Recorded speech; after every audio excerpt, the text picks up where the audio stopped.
Welcome everyone for this new episode of Pipeline Builders, the podcast where we explore with top operators how they build predictable pipeline and high quality pipeline in 2026. My name is Edouard. I'm the CEO and co-founder of TamTam.ai, and I'm really happy that we have this conversation with Will today. For everyone new to this podcast, TamTam is an AI-powered sales intelligence platform, especially targeting people selling into mid-market and enterprise targets. Today, I'm really thrilled to welcome Will, who's the Senior Sales Director at LexisNexis Risk Solutions, where he leads enterprise sales across the whole Euro-West region, or roughly, he'll explain. So hi, Will. Really happy to have you here. How are you first? Very good. I'm good. Thank you for having me. Yeah, thanks. And to give you some context for the people who are listening to us, can you briefly introduce yourself and what LexisNexis Risk Solutions does as well? Yes. So my name is Will Collins. I'm one of the senior sales directors at LexisNexis Risk Solutions. Been with the business for almost 6 years now, based in Paris. Previously, I was based in London. I moved over here 3 years ago, and we help catch the bad guys. So we work in financial crime, fraud, and identity management solutions. Nice. What I found first fascinating about you and why I invited you is that you've been constantly at the top of your game, we might say, and you had like 5 President's Club in a row, or roughly so. I think it was in 7 years. So what would be great to start the podcast and is understand for you, but also for your team, what makes you hit that President Club, and what's the mindset behind that? I think there are lots of things. I think, but if I was trying to boil it down to one specific action or one specific strategy, the most important thing, I think, is understanding your prospect or your customer's business as well as they do. You have to behave and act like an employee of their company so that when you meet them, they get a lot of value from you because you understand what's happening in their business. You understand who the people are, what the strategy is, what the objectives are, and you understand specifically what's in it for them. So I think that you have to really do the research and understand their business better than they do. And then you can talk about being relentless and, using Medic and get into economic buyers and stuff like that. But I think ultimately, one of the things that I was always trying to do is if I was prospecting I remember trying to break into the fintech and neobank sector in the Netherlands a few years ago. I was signing up to the apps. I had loads of accounts with, different PSPs and investment companies in the Netherlands because I wanted to go through the journey of their user experience to understand where the friction was and what the problems was. So when I spoke to them, I was a customer. I knew what the situation was. Things like buying a share, so you have the share price updates, so you can catch that on your phone and have all the updates there as well. But I think the most important thing is acting and being a part of their company, so that when they meet you, they actually get value from you. And I think, how does he know that? Who must he have met with to understand that? And just little things like when you're doing the presentations, using their language, using their deck, using their objectives. I think that's the most important one that gets missed because it's a lot of work and a lot of effort. I mean, before AI anyway, like the amount of time you would spend researching and talking to people and building something, that's super important, I think. What are the top areas where you researched those nuggets? So previously, if you look at 12 months ago before LLMs and AI, you'd be using annual statements, you'd be watching podcasts, you'd be going on to YouTube to try and find videos of people. And then ultimately, I think it's just trying to meet with people within the organization and triangulating that information. So whether it be at events people are going to, and it can be anybody in the business, trying to get to that economic buyer or that C-level is one of our key initiatives and key focuses, but actually starting on the ground with people who are doing the work in the different teams and validating, I've learned this in an annual statement, or I watched this on a podcast. Is this actually what's happening in the business? Is this actually a true voice of the CEO or the COO? And a lot of the time you'll find out what's really happening behind closed doors when speaking to people. So I think you can do all the prep and the research you want, but you have to get in front of people to validate. I've learned this. What does this mean? Or I'm trying to see this. How does this look? So I think ultimately you have to just get in front of people. So do you have that approach? I think it's mentioned as below the line and above the line, of targeting first people below the line, below the director level line, to gather as much information as possible and then move up? Do you always start from the bottom? Not always. I think there's many ways of doing it, right? And below the line to understand, well, if I can get a groundswell of people and I can build a business case with people on the ground who can then sponsor me, who have the influence and authority to get me in front of that person, that will always, I think, build more trust within the business to help you get that meeting. But I also think that sometimes actually going direct is the best way to do it. For example, if there's an executive connection you have within your business, or if there's some route you have to getting to that person, or if there's a compelling event in the industry, I think you have the right to go to that person direct. And if you've done the right research and you've put the time in to understand, okay, this is a risk or an opportunity for this business, I need to put this on the desk of the COO or the CTO or CCO so he or she sees that. I think if you do it in the right way, at the right time, the right message, you'll normally get a response. It's when you do it in the wrong way and you've annoyed people, or you're too bullish and you do it at the wrong times, you'll annoy people. But I think you can do both ways, I think. Okay, cool. I really liked your example that is, I would say, custom to your business, like to download the app, follow the stocks, and so on and so on. Do you have other examples of this strategy, maybe in your former experiences? I won't mention the name, but there's a few global packaging and logistics businesses that you can imagine. There's 3 or 4 big ones. So I would send packages with Mm. 1 or 2 of those specifically because I wanted to see what the experience was.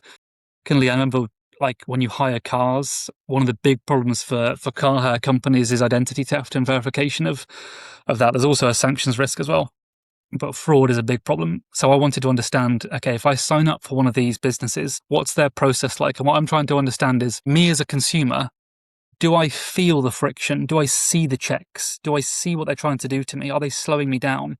And sometimes you could see that, okay, well, I'm having to give way too much information here. There's 2 or 3 links to a different website. I'm going from a browser to an app. Like, the customer journey is terrible, and I'm dropping out of that, and I'm then going to go to the other one. So there's a real clear example of I think the problem they have is a high customer or prospect dropout rate because the customer experience isn't good enough. And ultimately, I think you can only get that from doing it yourself. You can read as much as you want online or in annual statements or talking to people, but if you've been through the process, you feel the problem, and then you can kind of build your hypothesis from that. So yeah, I remember the shipping company, I was sending like a few parcels, and like checking the KYC checks they would do on me, and then the hire car companies, you would see which ones were taking like fraud seriously and the ones that weren't, and then you could kind of build a hypothesis from that.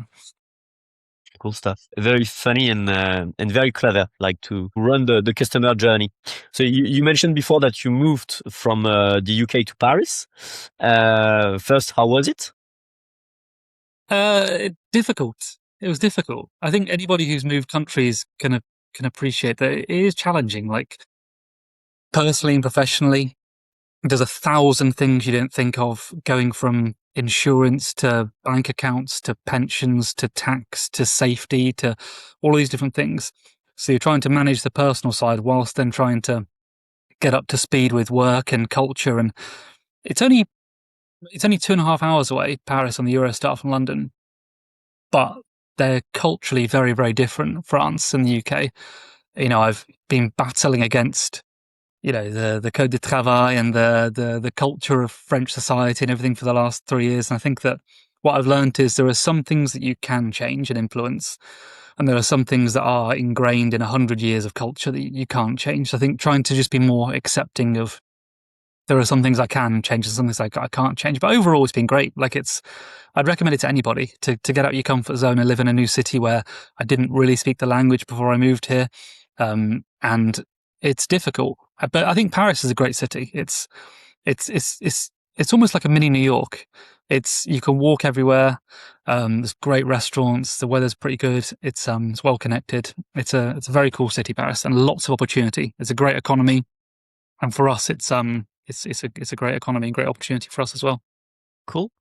And I mean, we had a brief talk, and because I did the opposite journey, moving from France to the UK, about those cultural differences, would be great if you can maybe tell us from a pipeline building perspective what it changes to build some pipeline in France versus the UK, maybe also in Spain, in Italy, in all the countries that you manage today. One thing I really don't like is when I hear people say, well, that won't work in my territory because it's slightly different over here, or that strategy won't work, because ultimately, yes, there are cultural differences, definitely in Italy, in Spain, in France, in the Netherlands, and the UK for sure. But actually, the process and the expectations and the standards you put in place, I think they're all the same. So I think the way you hold each other accountable and the specific ways of building pipeline and the sales process is the same. But yes, there are cultural differences. I think that there are some countries where they really don't speak English still. If I think about some of the big businesses in Italy and Spain, you do need a salesperson there. A lot of countries, they really take time to build the relationship. If I think about Spain and Italy as good examples, you need to have face-to-face time. So for us, when we're hiring, we specifically only hire in region. So we're looking at, Milan, Madrid and Paris and places like that, because people have to meet you face to face. They have to see you, they have to feel it, taste it and understand who you are and trust you before you're going into that journey. Whereas I think the Netherlands is a bit different. I think the UK is a bit different as well. So it took me time to realize that. But ultimately, I think that, like I said, the strategy is the same. It's just the way to get there is slightly different as well. Right, cool. You also told me that you grew ARR 39% last year with only 4 new hires, which was interesting to me. That's clearly not a headcount play, adding more headcounts and more headcounts. What's actually driving that growth if it's not like more people over the line? I think there's two things. One, we have an incredible opportunity in the market, in the business, where we have a really strong why. So the why of our company is to prevent financial terrorism, money laundering, and provide a free, open society for the financial markets to everybody. If you look at the world today, with what's happening in the Middle East and what's happening in Latin America and what's happening in Central Eastern Europe, sanctions and sanctions violations and how to work with each other is getting more and more complex. Fraud is growing, like increasing thousands and thousands of % every single year in different specific ways of conducting fraud. So with AI, synthetic identity. So to answer your question, the market opportunity is enormous for us, and we have to make sure we capitalize on that market opportunity. So I think we're riding a good wave of in that space, and we're doing our best every day to defend consumers and make sure that fraud is prevented and sanctions are not violated. And the second thing is it's all about people. I think you can put in place processes and systems and technology, and that's important, obviously, and market fit's important. The people you hire, the culture you create, and the standards and expectations you set are what will drive success. Because the culture has to be it has to be a living organism. And at the start, when you're a leader, you try and implement your values and your cultures for that to grow. But it has to be something that's maintained by itself. So when you bring in the right people, then they're bought into the vision you're creating, they'll hold each other accountable and the level increases like this. And, there's that quote where you're only as strong as your weakest link.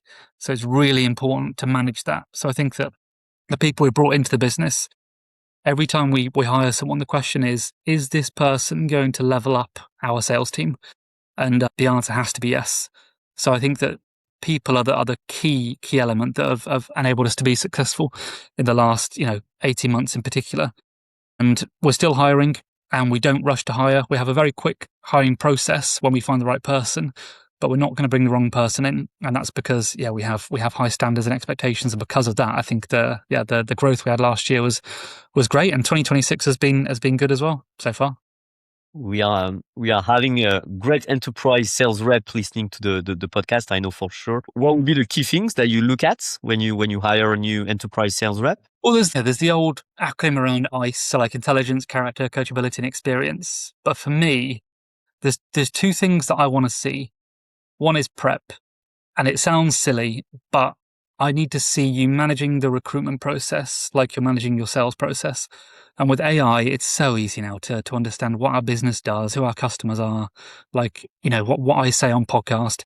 It's very easy for you to map out who the economic buyer is, who the champions are, and what the decision criteria is. So if you turn up to an interview, you don't really know what we do, you don't know what the objectives are, what the strategy is, I think it's just lazy. And that then shows me that actually when that person's in front of a customer or prospect, are they going to do the work to, the prep required to put themselves in the best position there? Probably not. Second thing is, which I think is the most important thing for me, is drive.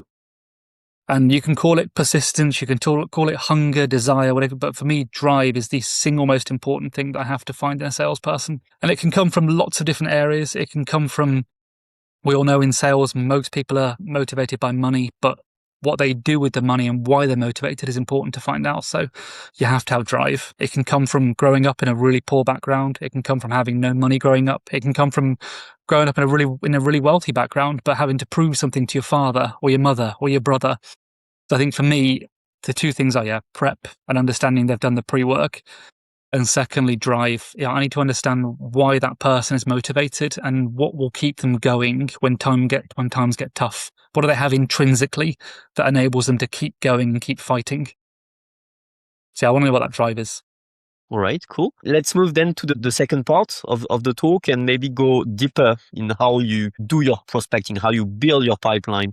And I mean, you mentioned that already. You do a bit of a value-based, but also signal-based prospecting. What would be great is to start with your specificities and your buyers being in the risk and compliance teams. How does it impact your job? I mean, those guys, they can be seen as people saying mostly no or being very hard to start a relationship with and so on. So how does it impact maybe your sales process, targeting those guys in compliance?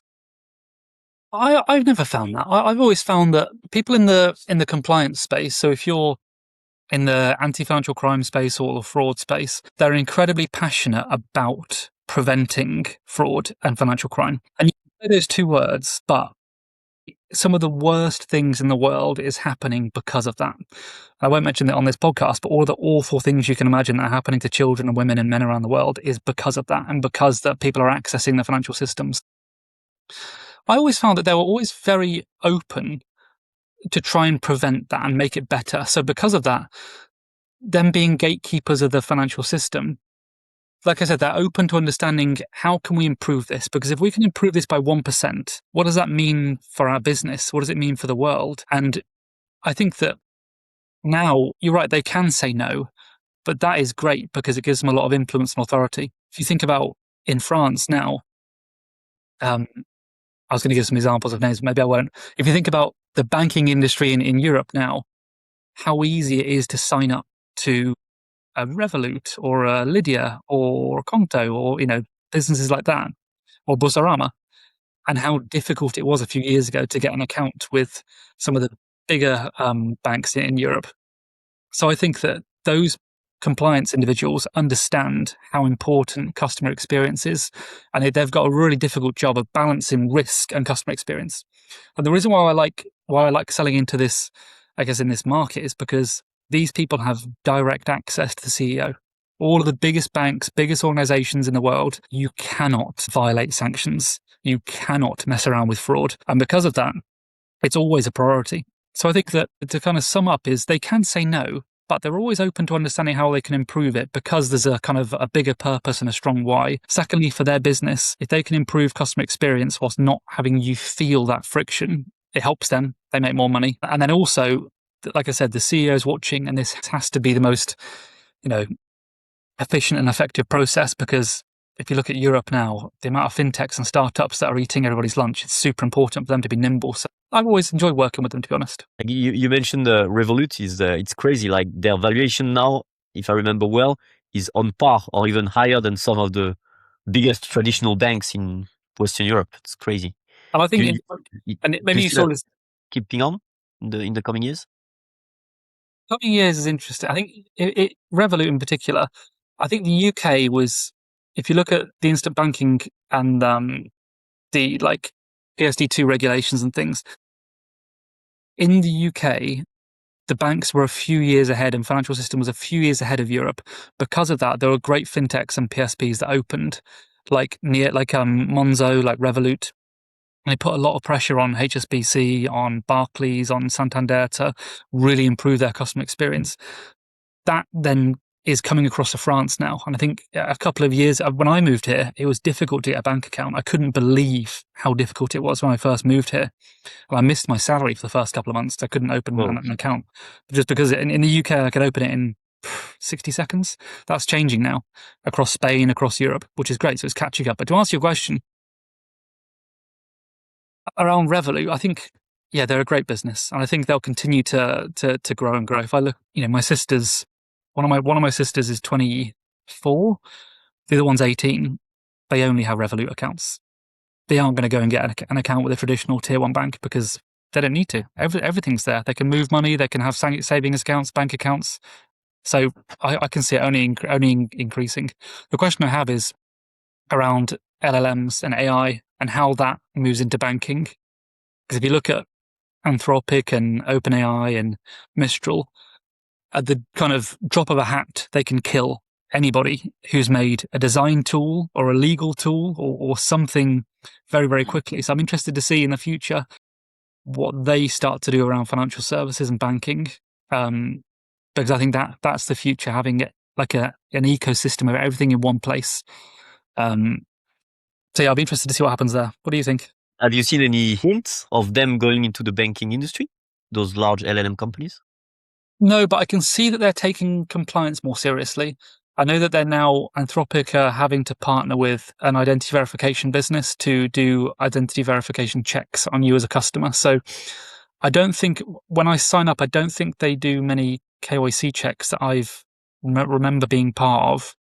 They do a bank account check, but I've not seen it yet. But they're going into the design space, they're going into the legal space, they're going into the code space. So I wonder if next they're looking at what that might look like. Obviously, it's highly regulated and painful to get banking licenses and go through that, but they've got the user base, and if you've got the trust there and all your details there, why not offer like a currency card or something? But I don't know, if it's part of their long-term business model. But what do you think? I think they have a lot to do before, and also I think the banking infrastructure that you need is not easy, like just to build.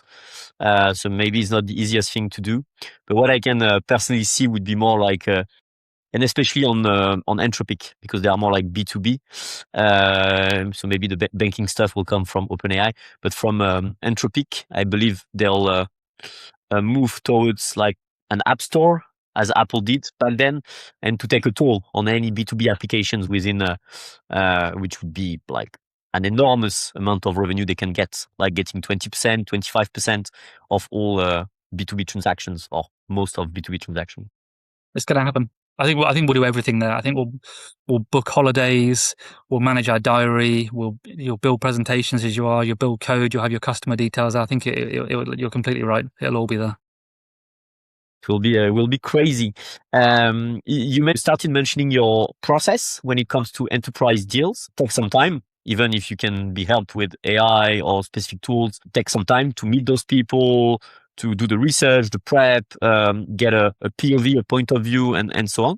How do you decide which accounts are worth the investment versus the ones that are maybe like lower priority for you and the business? Yeah, so at the start of the year, we have our very clear ICP lists, so ideal customer profile lists that we go after. We start to build those around October, November for the following year, so that you're ready for January.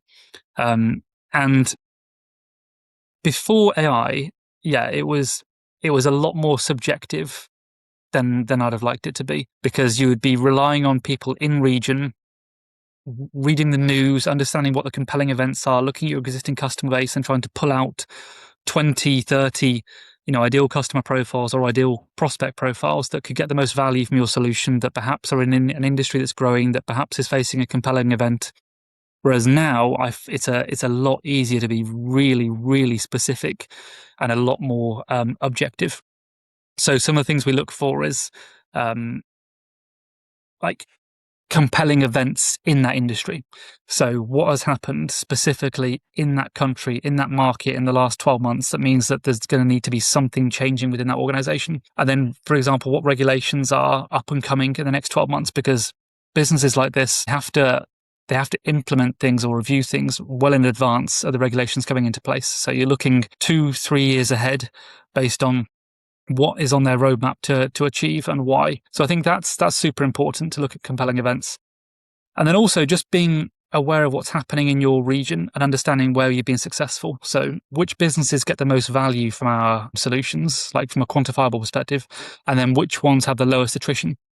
So from there, do we have a list of businesses that are our ideal customer profile? Maybe. And then from there, how many of those similar businesses are there in our regions? And then you look at the large tier ones that are going to take a long, long time to work with, because there's due diligence processes, there's a huge amount of pain to go through and replace something.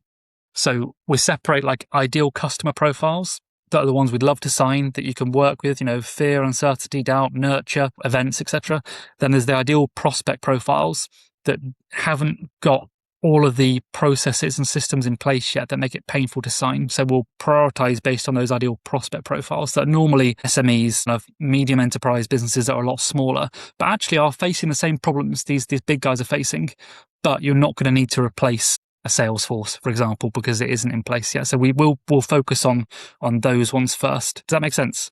Yeah, makes total sense. And you mentioned 20 to 30. Is it the actual number for each of your rep? Yeah, about 20 to 30 per rep. And how did you come up with this number? So we looked at like, if you run a cadence and what's required to get in front of people, and you can talk about the number of touch points required per day, the amount of people you have to reach out to, etc. We looked at it, and anything more than that, even if you're using like AI and automated outreach tools, anything more than that, you can't be abreast of what's happening in their business. And even then, I think that 20 to 30, and the point I made at the start is understanding their business better than they do. I don't think you can do that with that many businesses. With AI, for sure, you can have a good grasp on what's happening, but how many people can you really meet from those businesses? So if you're doing any more than that, I think you've just spread too thin, I think. Yeah, and also because part of those 20 or 30 might be like large traditional banks as one example. And so I imagine that there are multiple entities and so on as Then well. you've got partner networks. So how can we work with the big four, with other technology companies and tech providers to build like a joint value prop and use case there? So you could end up spending your whole week on just a couple of prospects. So it's really important to reduce that number and have more focus. How many deals do you expect per rep and per year? From those ICPs? Yeah. So if you look at 30 per person, so far this year, we've signed 8 so far this year across a team of 6 people. So the KPI is 4 new business meetings per quarter per person. So from that, I would expect from all of our ICPs this year, I would expect us to sign about 25, I think, this year. And the sales process can be quite long. So I'd expect about 25 this year. So divided by 6, that means on average 4 per rep. Okay, so out of 20, that means 20% in terms of conversion rates. Within the year, because the sales cycle can sometimes be between 12 and 18 months. So I think as long as we're building pipeline across those and we can see that there's progress made into next year as well, if we can get to that number with all of the others being, with healthy pipeline being built, then it's a decent result, I think. But I was asking for this calculation because from what I see with prospects and clients, and also what I've experienced myself in smaller companies, you always need to do the math, and the math based on how many deals and how many accounts you need to enter this year. Because like if you have a specific ACV, average deal size, and you want that many deals in terms of the quota of your rep, then you can scale it up to the number of accounts. And in some companies will be maybe 5. In your company, it's between 20 and 30. And in other companies I've talked with, it's more like 50 or even 100, just because the ATV is lower. And so they need more deals. And so they need more accounts. Cool. And once you have your account list, is there any specific signal, any specific trigger during the year that you monitor and that is helping you speed up those? I think there's a few that come to mind, but it's if you've seen them in the market, it's too late, I think, is my view on it. So you have to understand what's coming in the next few years. So it's around, for us, regulation, but also around market shifts and market opportunity. So I gave that example earlier around tier 1 players versus the neobanks. If you can see a correlation between customer dropout, between customer attrition and customer signups, then you have the compelling event before it's happened. So I think you're looking for those signals in the market, essentially. And you can get them from annual statements, you can get them from quarterly investment updates, you can get them if you bought a share, you get the newsletters more regularly. But I think those are the key things we're looking for in the markets. Ultimately, you have to understand, how does that business make money? And like what things are happening in the market that could save, solve, improve, or increase that. And for us, it's the compelling events normally are regulation. But there are, like I said, external factors such as competition that we'll be looking at to try and get ahead of that. All right. So I understand from your answer that those stuff are more important than the, I would say, triggers you can have along the year, like, I don't know, like new hirings, organizational changes, new people joining team, people being promoted, and so on. Is that still something you are looking at? And if yes, how do you leverage those type of triggers? So one that like internal hiring, no, but customer growth, yes. So when you look at businesses that are experiencing huge customer growth, that's great for them, but it does come with a problem because when you have higher customers, you have essentially much more processes and many more things you need to do to manage those customers. So if you have, I remember the example of the business in the Netherlands before, when they were onboarding 200 customers a day, it was pretty straightforward. They could manage that. When they hit 1,000 customers per day, everything fell apart and they couldn't onboard any more customers. So what that means is their reputational damage in the market. People are talking about it on Twitter, and it had a huge impact on their bottom line. So one of the key triggers will be specific user growth. So it's difficult to find out because it's not normally reported in like a private company very regularly. But if you're in the right networks and you're in the right kind of groups in your market, you will know which businesses are growing and in which areas. And I think that's one of the key things that you can look to. Also, which businesses are being affected by fraud. So you know as a consumer, if you've ever been defrauded, or you know as your friends and family who have been defrauded, or there's a concern about this business, there's that kind of insight that you can rely on as well. But I think, like I said, the triggers are sometimes difficult to find from from publicly available sources. So you have to be in the market and you have to understand what's happening in your region, I think. All right, thanks. You mentioned AI, which is, I think, the hottest topic right now. I wouldn't say the opposite. Where do you see AI helping enterprise sales, and what do you see within your team? So to answer the last one first, I see mixed use because, like with any technology, there'll be the early adopters, there'll be the laggards, and the people that kind of don't ever really want to do it because they don't believe in it. So I can see a real clear difference between the people that have adopted the technology early and those that are kind of unwilling to adopt it. And that manifests itself in ways, just if you look at the efficiency that they work with, if you look at the business cases, if you look at the presentations, if you look at the account plans, if you look at the org charts, all of the general stuff you have to, value pyramids, the way that they work is a lot faster and a lot more efficient. What I will say is I can see, and it's very easy now to see what AI has built versus what a person has built, because there are, it hallucinates. There are slight errors you can see. The way it's written is overly optimistic and overly happy, and you can tell it's not written by a person. So I think that the people that are harnessing it are definitely ahead.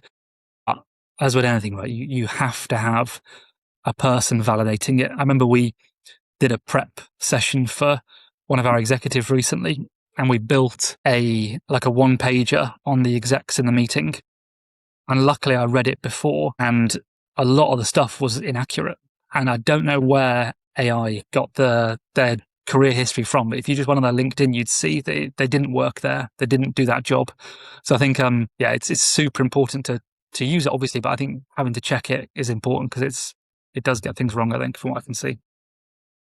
It's interesting because like the word you use, like harnessing, is something the tech team is using in the US, about like building on top of the LLMs like specific AI to make sure that it doesn't hallucinate, and maybe also giving AI the access to other source of data, because generic AI doesn't have access to all data as well, and data is only as good as the data it has access to as well. Very interesting. Do you have any concrete example of maybe doing the job perfectly and helping you within a deal, or the opposite way, AI maybe harming a deal? But where it has helped us is just analyzing huge amounts of data. So, for example, you can upload in a safe way. Obviously, we're very conscious about security and data privacy and stuff. But we use Copilot that has access to Claude and OpenAI. And you can upload multiple books of business. You can upload all of the deals you did last year. So if I was a salesperson now, it'd be so great just to upload all of the deals I did last year, all of my gong stats, everything, and just say, right, this is the market I have. these are the deals I did last year in these countries with these companies. This is the kind of business they're in. Where should I focus this year and why? And based on, what I'm good at and what I'm not good at, who should I be prospecting into? What kinds of profiles? So I think that's one area that will be a huge help. And it's been helping us on like identifying opportunities for growth and growth regions specifically. Cool. And you mentioned before automated outreach. I don't know about your LinkedIn feed, but mine is full of automating everything, especially with cloud and so on. What's your view on what should be automated and what shouldn't be automated with AI? I think that it's very obvious still, I think, which messages are automated when you receive them. My view on it is for some use cases, for SMB and for point solutions where there's one problem you're solving very quickly and it's a 30-day sales cycle and it's something that you can tie up quite quickly. I think that spamming, that's what I call it, spamming that many use cases with AI, it's probably okay. I think when you're having to deal with people and on an enterprise level, I think that the USP will come back to customer experience, and I think that people will want to talk to people. I think that there's definitely a use case for it. Like I said, maybe it's the first couple of touches, and I think it's useful for events, and I think that it's useful for, like I said, maybe that first part of the cadence. But I think always you'll need to have a human touch in it because, I don't really like the phrase "people buy from people" because I don't necessarily think it's true, but people need to trust you. And I think that I don't think people are ever going to fully trust, buying from a company that just is selling to you via AI. So I think that it's a mix of both. And I think that humans will always have a place in that, especially in large enterprise complex deals where it's multiple stakeholder, multiple jurisdiction, and it's a complex process. I think there's always a place there.